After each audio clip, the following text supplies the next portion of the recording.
इंतखाबी नताइज के हवाले से इंतहाई संगीन इल्जामात लगाकर मुस्तफी होने का ड्रामा करने वाले कमिश्नर रावलपिंडी लियाकत चट्टा तवील अरसे तक मलिक रियाज, मियां असलम इकबाल और मोनिस इलाही के कार्य खास रहे। बहू बरतानिया में पीटीआई की एक्टिविस्ट हैं।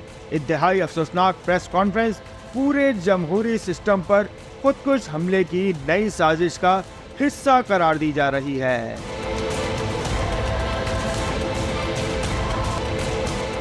कमिश्नर रावलपिंडी लियाकत चट्टा का ज़मीर अचानक नहीं जागा, बल्कि इससे कबल उन्होंने पीटीआई की तरफ से वजीर आला पंजाब के उम्मीदवार मियां असलम इकबाल से खुफिया मुलाकात करके बाकायदा सौदेबाजी की।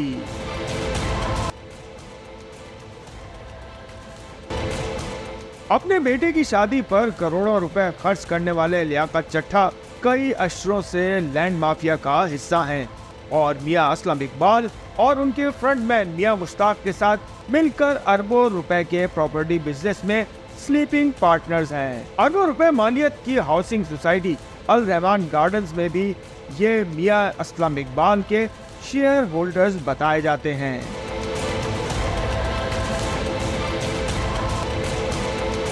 रिटायरमेंट से चंद हफ्ते कबल जमीर जागने का ड्रामा करके इस्तीफा देने वाले लियाकत चट्टा को मलिक रियाज, मियां असलम इकबाल और मोनिस इलाही की सिफारिश पर पुरकशिश पोस्टें दी गयी। उस्मान बुजदार के जरिए कमिश्नर डीजी खान बने।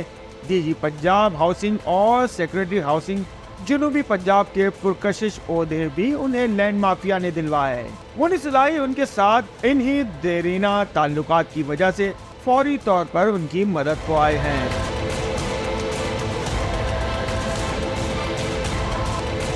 Rawalpindi ring road mega corruption समेत लियाकत चट्टा के खिलाफ 12 केसेस में इंक्वायरियां चल रही हैं। डिफेंस लाहौर फेज 8 में भी उन्होंने बहुत बड़े पैमाने पर प्रॉपर्टी खरीद रखी है। उसकी इंक्वायरी भी जारी है। इसलिए ये भी कहा जा रहा है कि अपनी मुमकिन गिरफ्तारी से बचने के लिए उन्होंने ये खुदकुश हमला किया है।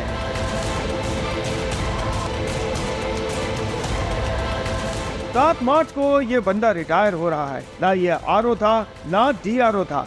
जाते जाते अच्छा खेल खेल गया है। उसकी करप्शन के किस्से आफ्ताब इकबाल की जबानी सुन लें। हैरत है, चीफ जस्टिस को निशाना बनाने से भी नहीं चूका, जिनका इस मामले से कोई ताल्लुक ही नहीं। लियाकत चट्टा फैज हमीद का भी करीबी था। अब पीटीआई वाले उसे मुर्शिद बना लेंगे। M2M उर्दू जुड़े रहे मिनट टू मिनट।